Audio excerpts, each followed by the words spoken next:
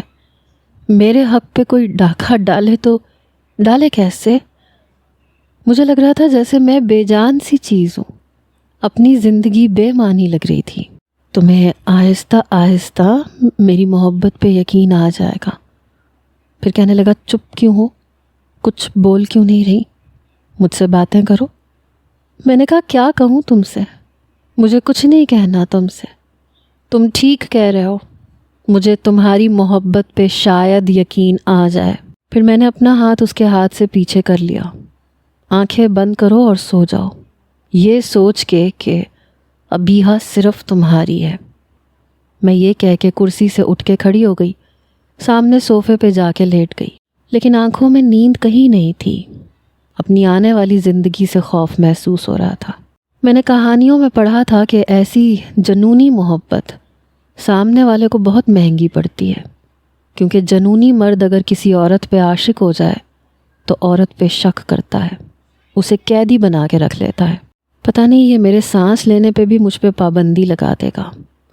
یہی سوچتے سوچتے نہ جانے کب میری آنکھ لگ گئی۔ صبح پانی پانی کی پکار پہ میری آنکھ کھلی۔ میں فوراً سے اٹھ کے بیٹھ گئی۔ وہ شاید ابھی بھی نیم غنودگی میں تھا۔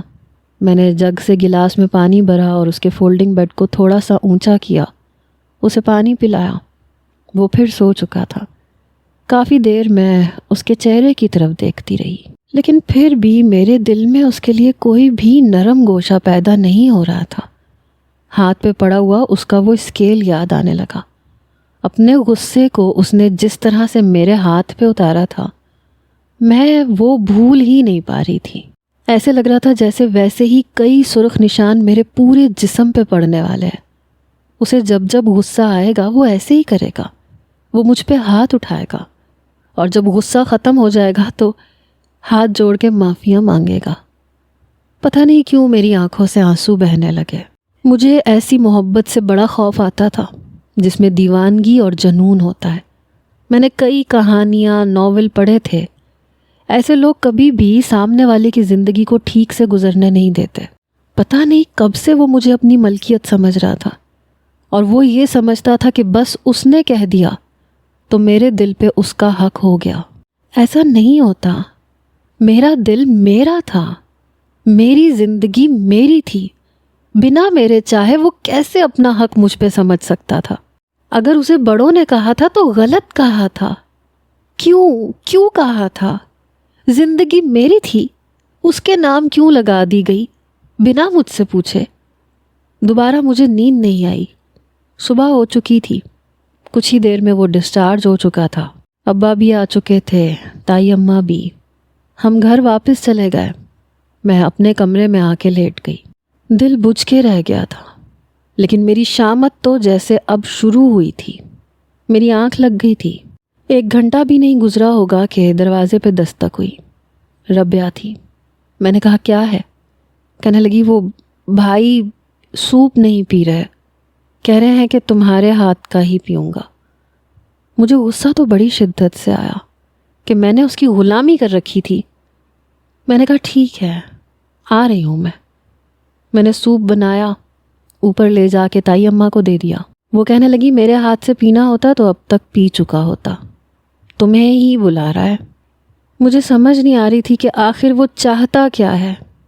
میں اس کے کمرے میں گئی تو مجھے دیکھ کے مسکرانے لگا.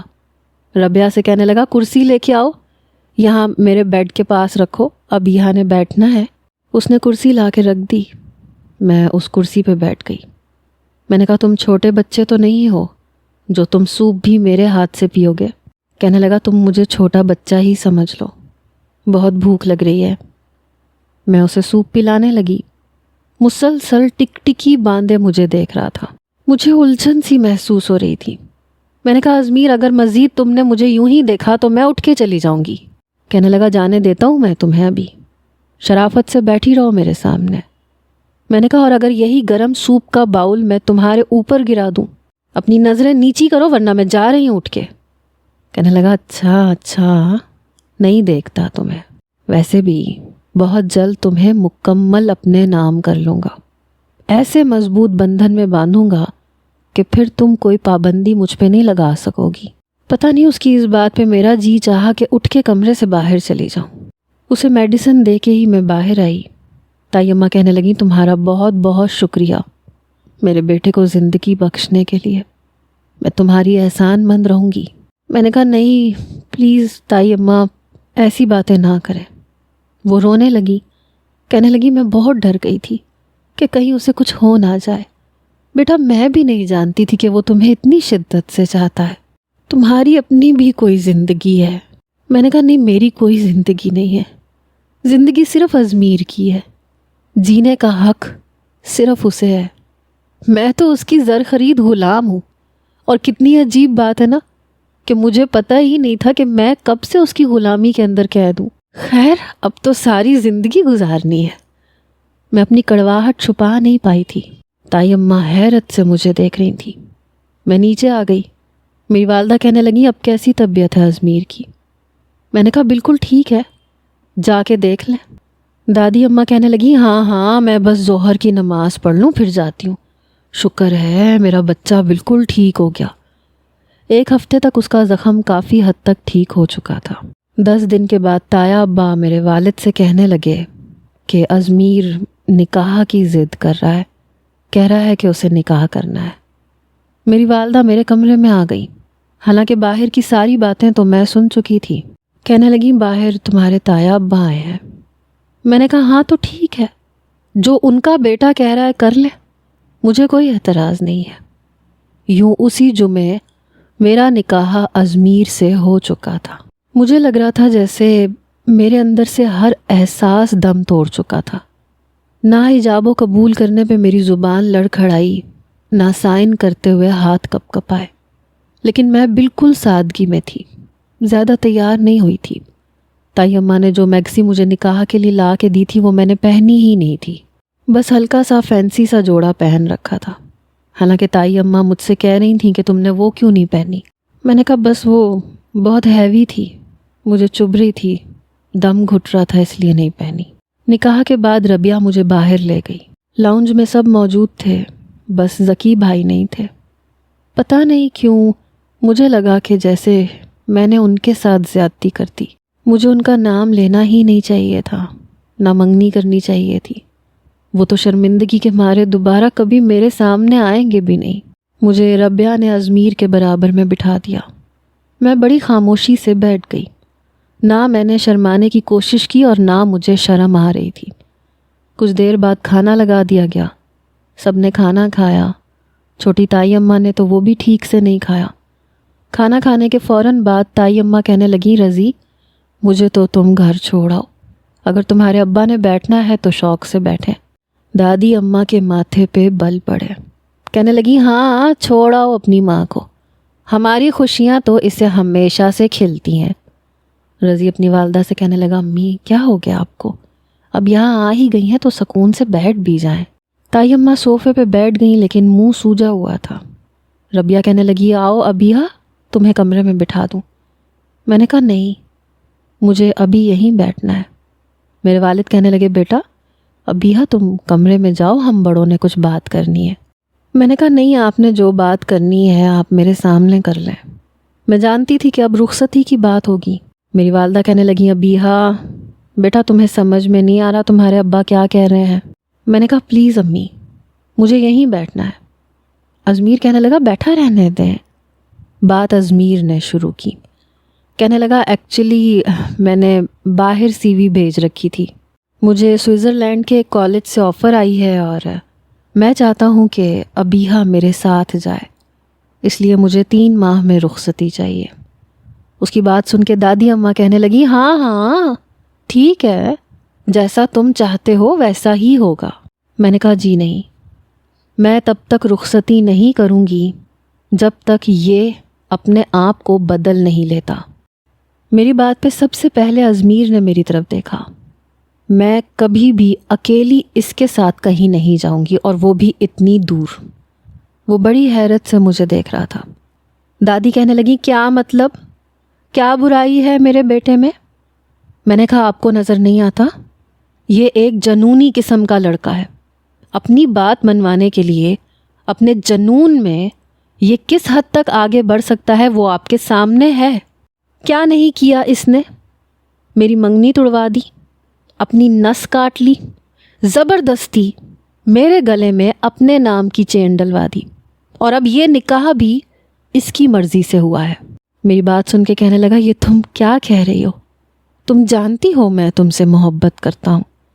میں نے کہا محبت کا مطلب بھی پتہ ہے تمہیں؟ محبت قربانی کا دوسرا نام ہوتا ہے. پا لینا محبت نہیں ہوتی، پا لینا جنون ہوتا ہے، ضد ہوتی ہے.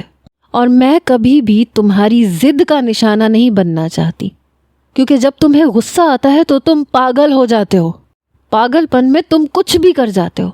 اپنی جان لے سکتے ہو تو پھر کل کو غصے میں آ کے میری جان بھی لے سکتے ہو. اور 7 سمندر پار سوئٹزرلینڈ میں تم کس طرح سے مجھے اپنے جنون کا نشانہ بناؤ گے میں اچھی طرح سے جانتی ہوں. تم دور جانا ہی اس لیے چاہتے ہو تاکہ مجھ سے بدلہ لے سکو، کیونکہ میں نے تمہیں ریجیکٹ کر کے ذکی بھائی سے منگنی کی تھی. سب کے سامنے تو تم ایسا کر نہیں سکتے، اس لیے تم مجھے دور لے جانا چاہتے ہو. کہنے لگا تم پاگل تو نہیں ہو گئی ہو؟ میں ایسا کیوں کروں گا؟ میں نے کہا تایا ابا میں نے آپ کی ہر بات مانی. زبردستی اس نے مجھ سے انگوٹھی اتروائی، میں نے اتار دی. اپنی چین پہنائی، میں نے پہن لی. نکاح کا کہا، میں نے وہ بھی کر لیا. لیکن جب تک مجھے یقین نہیں آ جاتا کہ یہ مجھے اپنے جنون کا نشانہ نہیں بنائے گا، میں رخصتی کبھی نہیں کروں گی. یہ میرا بھی آخری فیصلہ ہے، کیونکہ جس طرح کے جنون کا مظاہرہ یہ کر چکا ہے آپ سب لوگ جانتے ہیں. میں ساری زندگی اس کی زیادتیاں اور ظلم برداشت نہیں کروں گی جسے یہ محبت کا نام دیتا ہے. جب مجھے یقین آ جائے گا کہ واقعی یہ غصے میں اندھا ہو کے میرے ساتھ کوئی بھی غلط کام نہیں کرے گا، میرے ساتھ کوئی بھی بدسلوکی نہیں کرے گا، تو میں آپ سے خود کہہ دوں گی کہ رخصتی کر دیں. میں نے آپ سب لوگوں کی باتیں مانی ہے، ازمیر کی بھی ہر بات پہ سر جھکایا، اس لیے خوددارا یہ میری آخری خواہش سمجھ لیں. میں آپ لوگوں کے سامنے ہاتھ جوڑتی ہوں. میں نے اپنے دونوں ہاتھ جوڑ دیے. سب لوگ چپ تھے. ازمیر کہنے لگا ٹھیک ہے، تمہیں یہ لگتا ہے میں تمہیں اکیلے لے جا کے تمہارے ساتھ کوئی ظلم اور زیادتی کروں گا تو میں نہیں لے جاتا. میں انکار کر دیتا ہوں، میں یہی رہتا ہوں پاکستان میں اور اسی گھر میں، لیکن رخصتی سے انکار کیوں؟ میں نے کہا تمہیں ڈر کس چیز کا ہے؟ نکاح تو تم کر چکے ہو نا مجھ سے، اس لیے اب تو یہ ڈر ختم ہو گیا ہوگا کہ تم مجھے کھو دو گے. میں تمہاری ہی ہوں اور اس بات کا ثبوت میں تمہیں دے چکی ہوں، اور اب تم بھی مجھے ثبوت دو. مجھے پتہ چلے کہ تم غصے میں میرے ساتھ بدسلوکی نہیں کرو گے، کیونکہ تمہارے غصے کا ایک روپ میں کالج میں دیکھ چکی ہوں اور یہ تم اچھے طریقے سے جانتے ہو. میرا منہ مت کھلوانا. تم نے کالج میں میرے ساتھ کیا کیا تھا؟ اس بار اس کی آنکھوں میں غصہ تھا. وہ مجھے ہی دیکھ رہا تھا اور میں بھی بنا لحاظ کے اسے دیکھ رہی تھی. میں نے کہا تمہارا کیا بھروسہ ہے؟ کل کو پھر غصے میں اور مجھ پہ اپنے ہاتھ کے جوہر دکھانے شروع کر دو. وہ کہنے لگا میں ایسا نہیں ہوں. میں نے کہا مجھے اس بات کا یقین دلا دو. میں بھی یہیں پہ ہوں، تم بھی یہیں پہ ہو. کہیں نہیں بھاگ رہی، میں کہیں نہیں جا رہی، تمہارے ہی نکاح میں ہوں. لیکن جب تک مجھے یقین نہیں آ جاتا کہ تمہیں اپنے اوپر کتنا کنٹرول ہے اور تم میرے ساتھ کوئی بھی جنون کا مظاہرہ نہیں کرو گے، تب تک میں رخصتی نہیں کروں گی. وہ کچھ دیر مجھے دیکھتا رہا، پھر کہنے لگا ٹھیک ہے، مجھے منظور ہے۔ میں نے کہا بہت شکریہ۔ یہ کہہ کے میں خود کھڑی ہوئی اور اپنے کمرے میں آ گئی۔ میں جانتی تھی کہ یہ سب چیزیں اس کے اختیار سے باہر ہیں۔ اسے اپنی بات منوانے کا بہت شوق ہے، بچپن سے اپنی منواتا آ رہا ہے۔ باقی کے باقی سب جائیں بھاڑ میں، بس میرا ازمیر دا بیسٹ۔ میں بھی دیکھوں کہ تمہارے جنون کے سامنے تمہاری محبت جیت جاتی ہے یا پھر تمہارا جنون تمہیں کہیں کا نہیں چھوڑتا۔ آج کے بعد تم ابیہا کا ایک نیا روپ دیکھو گے۔ میں تمہیں بتاؤں گی کہ عورت کے ساتھ زبردستی کرنے والے کے ساتھ عورت کیا کرتی ہے۔ تمہیں ناک سے لکیریں نہ کھچوا دیں ازمیر اشفاق تو ابیہا یاسر نام نہیں میرا۔ Just wait and watch. السلام علیکم ڈیئرز۔ بہت سے لوگوں کو شکایت ہے کہ ایپیسوڈ بہت چھوٹی ہوتی ہے، تو آج کل شاید اسموک کی وجہ سے میرا گلا بہت خراب ہے، طبیعت بالکل بھی ٹھیک نہیں ہے، لیکن اس کے باوجود میری کوشش ہے کہ میں گیپ نہ دوں۔ اس لیے لانگ ایپیسوڈ لکھنا اور لانگ ایپیسوڈ کی وائس کرنا میرے لیے پاسبل نہیں ہے۔ فی الحال جب تک میرا گلا ٹھیک نہیں ہو جاتا، آپ لوگوں سے گزارش ہے کہ چھوٹی ایپیسوڈ پہ گزارا کریں، کیونکہ وائس کرتے وقت مجھے بار بار اسکپ کرنا پڑتا ہے۔ آدھے گھنٹے کی وائس 2 گھنٹوں میں کمپلیٹ کرنی پڑتی ہے۔ میرا بھی خیال رکھیں اور اپنا بھی بہت سارا خیال رکھیں۔ بہت بہت شکریہ۔ اللہ حافظ۔